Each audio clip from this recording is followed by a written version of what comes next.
प्रत्येक शब्दाला असतो न्यायाचा आधार।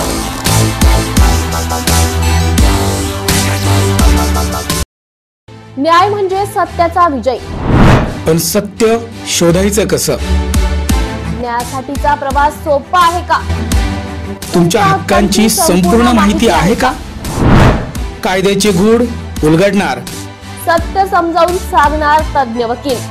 महत्त्वाच्या कायद्यांपासून ते गुंतागुंतींच्या प्रकरणांपर्यंत स्पष्ट उत्तर, ठोस मार्गदर्शन। एक व्यासपीठ जिथे प्रत्येक प्रश्नाला मिळेल योग्य उत्तर। लवकरच येत आहे कायद्याचा नवा कट्टा, फक्त BBS न्यूज नेटवर्क 24 तासवर, जिथे प्रत्येक शब्दाला असतो न्यायाचा आधार। पोलीस स्टेशनमध्ये असोत, रस्त्यावर किंवा सोशल मीडियावर त्यांची सेवा, भाषा व शिस्त कौतुकास्पद आहे। देशाच्या सीमावरील सैनिक, शेतकरी व पोलीस यांच्यामुळेच आपण सुरक्षित आहोत। गोसावी यांनी आवाहन केले की दररोज सकाळी या तिघांना वंदन करा। आजचा दिवस आणि रात्र त्यांच्यामुळेच सुरक्षित आहे। जय जवान, जय किसान, जय पोलीस। गाढवपणा जो आहे ना, हे तिकडे टाकून आलात त्याच्यामुळे येतो, आणि हाच तुमचा मोठा गुन्हा आहे की तुमच्या जुन्या नंबर प्लेट तिथे तुम्ही निष्काळजीपणे टाकून आलेले आहेत। तोच नंबर कोणतरी दुसरा उपयोग करेल आणि त्याचा गैरफायदा होईल, आणि त्याच्यावर जे गुन्हे दाखल होतील ते तुमच्या संबंधित दाखल होतील। कारण की हल्ली लोक काय करतात, गुन्हा करताना तोंडाला मास्क वगैरे लावतात, त्याच्यामुळे फेस कळत नाही। तर तुम्हाला कळकळीची विनंती, तुमच्या ज्या नंबर प्लेट आहेत ना ते तिकडे टाकून येऊ नका, तुम्ही घरी घेऊन या। जय हिंद, जय महाराष्ट्र। नाशिक महानगरपालिका सार्वजनिक आरोग्य विभागाच्या वतीने जाहीर निवेदन। शहरात वाढत्या तापमानामुळे उष्माघात अर्थात हीट स्ट्रोक होण्याची शक्यता नाकारता येत नाही। अशा वेळी उपचार न केल्यास डिहायड्रेशनमुळे मृत्यू ओढावू शकतो। म्हणूनच वाढत्या तापमानात फार वेळ कष्टाची कामे करणे टाळावे। उष्णता शोषून घेणारे काळ्या किंवा भडक रंगाचे कपडे वापरू नये। पाणी भरपूर प्यावे। बाहेर जाताना गॉगल्स, टोपी, छत्री इत्यादींचा वापर करावा। मळमळ, उलटी, थकवा येणे, ताप येणे अशी उष्माघाताची लक्षणे आढळल्यास त्वरित डॉक्टरांचा सल्ला घ्या। नाशिक महानगरपालिका नाशिकच्या वतीने जनहितार्थ प्रसारित।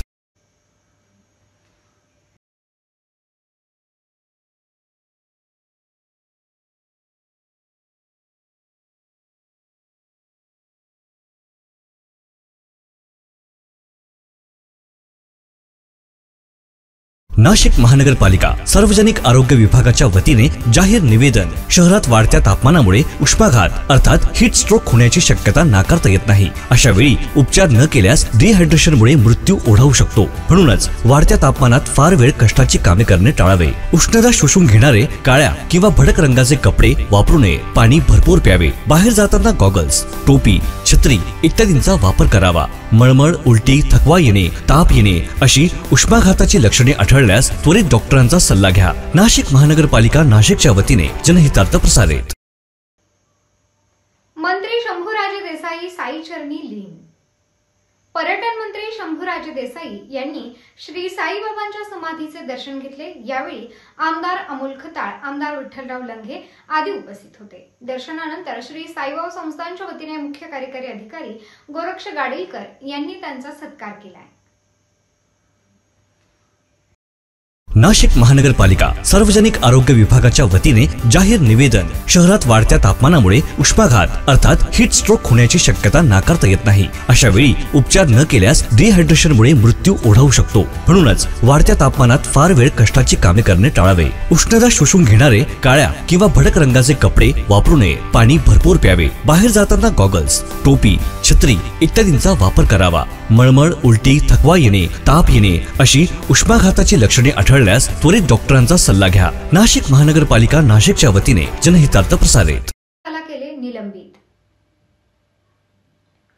गोंदिया जिल्ह्यातील पोलीस विभाग सध्या एका व्हिडिओमुळे चर्चेत असून पोलिसांच्या कार्यावर प्रश्नचिन्ह निर्माण झाले आहे। जिल्ह्यातील डुग्गीपार पोलीस स्टेशन अंतर्गत कांचन राहुले हा पोलीस कर्मचारी रस्त्यावर जात असताना छत्तीसगड राज्यातील एका व्यक्तीने कट मारून ओव्हरटेक केल्याचा आरोप करून त्याला कपडे फाटेपर्यंत मारलं। सदर घटना ही 19 मे रोजी घडली आणि संबंधित प्रवाशाने पोलीस स्टेशनला तक्रार दिली होती। यावर गोंदिया पोलिसांनी ऍक्शन मोडवर येत त्वरित संबंधित पोलिसाला निलंबित केले असून अशा प्रकारचे कृत्य करणाऱ्या कर्मचाऱ्यांची गय केली जाणार नाही, अशी प्रतिक्रिया पोलीस अधिकाऱ्यांनी दिली आहे. तर चुकीच्या पद्धतीने मला मारहाण केली आणि आता हा व्हिडिओ समाज माध्यमांवर आल्यामुळे माझी प्रतिष्ठा समाजामध्ये मलिन झाल्याचा आरोप करत संबंधित कर्मचाऱ्याला नोकरीतून बडतर्फ करावं अशी मागणी यावेळेस प्रवाशाने पोलीस विभागाकडे केली आहे. हम लोग नागपुर गए थे इलाज के लिए. वहाँ से आते वक्त डुग्गेपार थाना के पास कंचन राहुले करके एक पुलिस वाला है जिसका बेच नंबर है 2202, हमको ज़बरदस्ती रोक के मारपीट किया, हमारे कपड़े वपड़े फाड़ दिए. किस वजह से मार? बेवजह का. हमारा कोई गुनाह नहीं था, गुनाह पूछने पर भी गुनाह नहीं बता रहा था. फिर आपने रिपोर्ट किया तो उसके ऊपर कार्रवाई की गई पुलिस ने? हम लोग रिपोर्ट किए 19/5 को 10 साढ़े 10 बजे गए और हमको पावती सुबह का 4 बजे दिए, और जिसमें उनके ऊपर क्या कार्रवाई हुई आज तक हमको कोई जानकारी नहीं है. जो वीडियो वायरल हुआ है मेरा, उनसे मेरी आंशिक और मानसिक रूप से बहुत दुखी हूँ मैं, और समाज का एक प्रतिष्ठित आदमी हूँ. गांव में मेरी प्रतिष्ठा है और मेरा जो वर्चस्व है, ऐसा लग रहा है हीन भावना मेरे ऊपर, खुद हीन भावना. नाशिक महानगरपालिकेच्या सार्वजनिक आरोग्य विभागाच्या वतीने जाहीर आवाहन. गुइलेन बॅरे सिंड्रोम अर्थात GBS ला घाबरू नका, पण दक्षता घ्या. पाणी उकळून प्या. स्वच्छ आणि ताजे अन्न सेवन करा. शिजलेले व न शिजलेले अन्न एकत्रित ठेवू नका. लक्षात ठेवा, अचानक पायात किंवा हातात कमजोरी किंवा लकवा, चालताना त्रास किंवा अशक्तपणा, बऱ्याच दिवसांपासून डायरिया अशी लक्षणे आढळल्यास त्वरित डॉक्टरांचा सल्ला घ्यावा व तात्काळ उपचार सुरू करावा. सार्वजनिक आरोग्य विभाग, मनपा नाशिक द्वारे जनहितार्थ प्रसारित. 6,000 रुपये प्रति महिना देण्याची ही मागणी.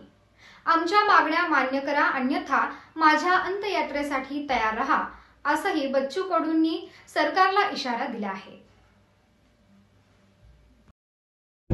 शेतकऱ्याची कर्जमाफी आहे. दिव्यांगांना 6,000 रुपये महिना भेटला पाहिजे. पेरणी ते कापणीपर्यंत सगळे कामं MRGSमध्ये केले पाहिजे. फळबागमध्ये 3+5 आणि तुमचं मेंढपाळ आणि मच्छीमार आणि दूध व्यवसायासाठी एक धोरण निश्चित करणं फार महत्त्वाचं आहे. तुमच्या बेरोजगाराचा विषय असेल, ग्रामपंचायत कर्मचारी आणि आम्हाला जे घरकुल भेटते त्याची किंमत वाढवणं गरजेचं आहे. या सगळ्या मागणीसाठी हे आंदोलन आम्ही करतो आहे. मुख्यमंत्र्यांनी बैठक घेतली होती, पण त्याचे शासन निर्णय निघाले नाही. त्या बैठकीची कारवाई करून लगेच तातडीनं शासन निर्णय काढावे, यासाठी आजपासून आम्ही अन्नत्याग आंदोलन करतो आहे. मागण्या जर पूर्ण झाल्या नाही तर आम्ही मागं हटणार नाही. तिथून अंत्ययात्रा निघाली तरी बेहत्तर, पण हा अखेरचा आणि टोकाचा निर्णय आम्ही घेऊ.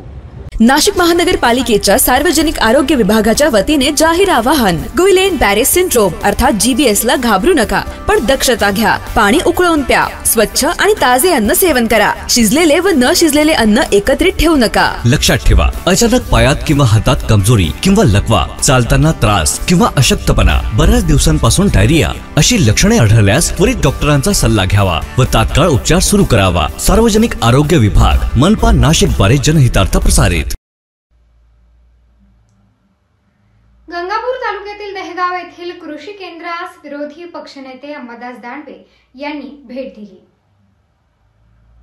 खते व बी बियाणे विक्रेते चढ्या दराने लागवडीचे बियाणे विकत आहेत, अशा तक्रारी शेतकऱ्यांच्या भेटीगाठी घेत असताना विरोधी पक्षनेते अंबादास दानवे यांच्याकडे आल्या असता गंगापूर तालुक्यातील दहेगाव येथील एका कृषी केंद्रास विरोधी पक्षनेते अंबादास दानवे यांनी भेट देत तक्रारी संदर्भात वस्तुस्थिती जाणून घेतली. तसेच अधिकाऱ्यांशी संपर्क साधून शेतकऱ्यांना ठरलेल्या दरात बियाणे मिळालेच पाहिजेत व कसल्याच प्रकारची लिंकिंग न होऊ देता शेतकऱ्यांना आवश्यक बियाणे उपलब्ध करून द्या, अशा यावेळी सूचना विरोधी पक्षाचे अंबादास दानवे यांनी केल्या आहेत. मी आता सावखेड्याला होतो, तुम्ही पावत्या देण्याचा आरोप आहे. लिंकिंग करता कोणाच होतं लिंकिंग, आता कोणी बोलणार नाही, मला माहिती आहे. काय काय त्या थैलीचा काय भाव आहे? कंप्लेंट आहे, पावत्याने देते तो नहीं. देखो हम क्या पागल नहीं है, क्यों आया मैं? यहाँ पे 10 दुकान है क्या? नहीं, यहाँ पे क्यों आया?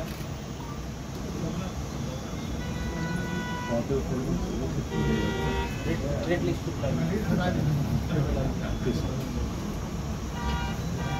मेंटेन केले का तुम्ही? आज नाही आहे,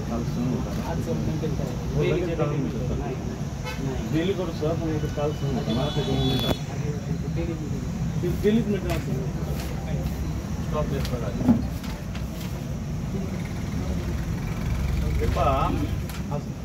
एक तर तुम्ही पावत्या देत नाही अशा प्रकारचा आरोप आहे.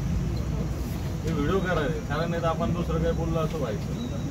शेतकऱ्यांनी आमच्याकडं, मी आता सावखेड्याला होतो, तुम्ही पावत्या देत नाही असा आरोप आहे. लिंकिंग करता एक कोणाकोणाच होतं लिंकिंग, आता कोणी बोलणार नाही मला माहिती आहे. काय काय त्या थैलीचा काय भाव आहे? 900. कोणते? तपास की सगळं युरिया 266. हाँ 266 है. वो अगर तुमने लिंकिंग कोणतं करत होते रे? लिंकिंग कोणतं करत होते सांग ना. लिंकिंग काय घ्यायला एक 3-2 गोणे म्हणून एक पिल्लू 900-850 रुपयाचे. सगळे दुकानदार टोटल लगी प्लॅन्टो काहीतरी ते प्लॅन्टो काहीतरी सगळे देऊ राहिलेले. नाही इलाज ते घेतल्याशी खतच देत नाही घेतलं तर भेटत.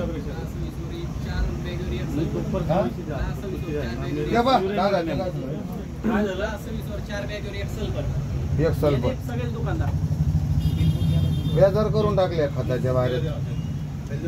आता एक शेतकरी दादा अभी क्या लिए तुम पड़े? क्या दिए तुम साथ में? क्या दिए? क्या दिए? यूरिया और 26 दिए. लगता था जो वो क्या बोल रहा हो देखो सुनो. 4 बॅग और एक्सेल कर देते 10 समिती. तुम्ही आमच्याकडे कधी आले भाई? आले का तुम्ही? तुमचा विषय नाही, सगळे हा नाही ना मरपत आहे का शेतकरी आमचे आपण लोक हा ना बरोबर आहे. मैंने कृषी अधिकारी को साथ में लाया. नाशिक महानगरपालिका सार्वजनिक आरोग्य विभागाच्या वतीने जाहीर निवेदन. शहरात वाढत्या तापमानामुळे उष्माघात अर्थात हीट स्ट्रोक होण्याची शक्यता नाकारता येत नाही. अशा वेळी उपचार न केल्यास डिहायड्रेशनमुळे मृत्यू ओढावू शकतो. म्हणूनच वाढत्या तापमानात फार वेळ कष्टाची कामे करणे टाळावे. उष्णता शोषून घेणारे काळ्या किंवा भडक रंगाचे कपडे वापरू नये. पाणी भरपूर प्यावे. बाहेर जाताना गॉगल्स, टोपी, छत्री इत्यादींचा वापर करावा. मळमळ, उलटी, थकवा येणे, ताप येणे अशी उष्माघाताची लक्षणे आढळल्यास त्वरित डॉक्टरांचा सल्ला घ्या. नाशिक महानगरपालिका नाशिकच्या वतीने जनहितार्थ प्रसारित. मराडेपाडा येथील श्री छत्रपती शिवाजी महाराज मंदिर येथे 8 व 9 जून रोजी 2 दिवसीय तिथीनुसार शिवराज्याभिषेक सोहळ्याचे आयोजन. भिवंडी तालुक्यातील मराडेपाडा येथील श्री छत्रपती शिवाजी महाराज मंदिर येथे 8 व 9 जून रोजी 2 दिवसीय सोहळ्यात तिथीनुसार संभाजी महाराज जन्मोत्सव व शिवराज्याभिषेक सोहळा या निमित्त भरगच्च कार्यक्रमांचे आयोजन शिवक्रांती प्रतिष्ठानच्या वतीने लोकार्पण सोहळा झालेला आहे. आणि ह्या वर्षी प्रथमच मंदिराच्या ठिकाणी आज आपण बघत आहात अतिशय असं चांगल्या प्रकारे आम्ही मंदिराला सजावट केलेली आहे. आणि आज संभाजी महाराजांची जयंती आहे. त्यानिमित्ताने मी आता थोड्याच वेळात संभाजी महाराजांच्या जयंतीचा इथे उत्सव साजरा करणार आहे. त्याचबरोबर आज दुपारनंतर शिवराज्याभिषेक सोहळ्याची सुरुवात करणार आहोत. त्यामध्ये आज सकाळी स्वराज्य तोरण या मंदिराच्या आपला गेट आहे त्यासमोर आपण बांधणार आहोत. त्यानंतर संध्याकाळी देवीचे जागरण होणार आहे. त्याचबरोबर रात्री पोवाड्याचं शाहिरी पोवाडा म्हणून चांगल्या प्रकारचा कार्यक्रम आयोजित केलेला आहे. त्यानंतर उद्या सकाळी इथे पूजन झाल्यानंतर भव्य अशी मिरवणूक निघणार आहे. त्यानंतर पूर्ण मान्यवरांच्या हस्ते इथे राज्याभिषेक सोहळा पार पडणार आहे. हे गेल्या 2 दिवसापासून अशा चांगल्या प्रकारच्या असं शिवक्रांती प्रतिष्ठानच्या माध्यमातून छत्रपती शिवाजी महाराज मंदिराच्या ठिकाणी शिवजयंतीचं शिवराज्याभिषेक सोहळ्याचं आयोजन केलेलं आहे. संपूर्ण महाराष्ट्रभरातून गेल्या 2.5 ते 3 महिने होत आले छत्रपती शिवरायांच्या मंदिराचं लोकार्पण सोहळा झाल्यापासून. लाखोच्या संख्येने लोक इथे येत आहेत. गेल्या 2.5 महिन्यामध्ये माझ्या मते 6 ते 7 लाख लोक येऊन गेलेले आहेत. आणि आजसुद्धा सकाळपासून खूप चांगल्या प्रकारे खूप लोक येत आहेत. म्हणजे शिवाजी महाराजांचं पहिले मंदिर असल्याकारणाने शिवभक्त इथं आवर्जून भेट देतात. महाराष्ट्रातून, महाराष्ट्राच्या बाहेरून सुद्धा, परदेशातून सुद्धा या ठिकाणी मंदिराला भेट देण्याकरता शिवभक्त येतात आणि ते आपले भावना व्यक्त करत आहेत. ते ज्यावेळेस इथे भावना व्यक्त करतात त्यांचे अश्रू अनावर होतात. असे अनेक असे शिवभक्त आहेत की ते इथे येऊन स्वतः रडलेले आहेत. म्हणजे एकंदरीत शिवाजी महाराजांचं हे मंदिर जे बनलेलं आहे ते नुसतं मंदिर नसून ते एक शक्तिपीठ आहे. या मंदिराच्या माध्यमातून अनेक असं काही आम्ही इतिहास साकारलेला आहे तो सर्वांना भावतो आणि येणाऱ्या युवा पिढीला हा इतिहास जिवंत ठेवण्याचं शिवक्रांती प्रतिष्ठाने हा काम केलेला आहे.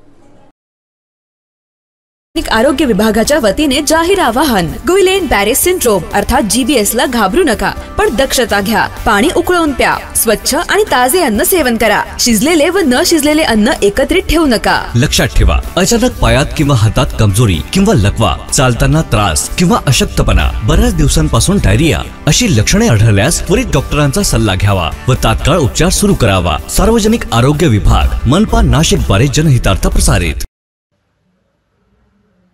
येवल्यात नगरसूल अंदरसूलला वादळी पावसाचा तडाखा. घरांची पडझड, नुकसान भरपाईची ग्रामस्थांची मागणी. नाशिक जिल्ह्यातील येवला तालुक्यातील नगरसूल, अंदरसूल यासह अनेक गावांना वादळी वाऱ्यासह जोरदार पावसाचा तडाखा बसला आहे. यावेळी अनेक शेतकऱ्यांच्या घरांचे मोठे नुकसान झाले असून घरांची पडझडसह घराचे छताचे पत्रे उडून लांब शेतात गेल्याचे देखील भयानक दृश्य यावेळी येवला तालुक्यात दिसून आले आहे. घराच्या भिंत कोसळून 3 ते 4 जण जखमी देखील झाल्याचे यावेळी घटना घडल्या आहेत. आता शासनाने त्वरित मदत द्यावी अशी मागणी शेतकरी करताना दिसत आहेत. येवला तालुक्यातून नगरसूल या ठिकाणी असलेले शेतकरी किसन शंकर पवार तसेच त्यांचे मुलगा शरद किसन पवार यांचे असणारे घरातील 4-5 खोल्या तसेच बाहेर असणारे शेड या सर्वांचं काल सायंकाळी झालेल्या 7 वाजेच्या सुमारास जो पाऊस झाला त्या पावसात अतिशय नुकसान झालेलं आहे. या ठिकाणी घराचे पत्रे देखील उडून गेलेले आहेत. घरात असलेल्या जीवनावश्यक वस्तू ज्या होत्या त्या सर्व खराब झालेल्या आहेत. तसेच पावसामुळे पावसाच्या वातावरणामध्ये एक लहान मुलगी खेळत होती, तिच्या हाताला अतिशय गंभीर प्रकारे जखम पण झालेली आहे. तर एक विनंती करतो की आपण लवकरात लवकर पंचनामा करून विनंती आणि अनुदान जे असेल किंवा आर्थिक मदत करावी, ज्याने की एक शेतकऱ्याचं कुटुंब जे उद्ध्वस्त झालेलं आहे तर त्यासाठी थोडासा एक हातभार लागू शकतो. ही एक सरकारला कळकळीची विनंती. नाशिक महानगरपालिका सार्वजनिक आरोग्य विभागाच्या वतीने जाहीर निवेदन. शहरात वाढत्या तापमानामुळे उष्माघात अर्थात हीट स्ट्रोक होण्याची शक्यता नाकारता येत नाही. अशा वेळी उपचार न केल्यास डिहायड्रेशनमुळे मृत्यू ओढावू शकतो. म्हणूनच वाढत्या तापमानात फार वेळ कष्टाची कामे करणे टाळावे. उष्णता शोषून घेणारे काळ्या किंवा भडक रंगाचे कपडे वापरू नये. पाणी भरपूर प्यावे. बाहेर जाताना गॉगल्स, टोपी, छत्री इत्यादींचा वापर करावा. मळमळ, उलटी, थकवा येणे, ताप येणे अशी उष्माघाताची लक्षणे आढळल्यास त्वरित डॉक्टरांचा सल्ला घ्या. नाशिक महानगरपालिका नाशिकच्या वतीने जनहितार्थ प्रसारित.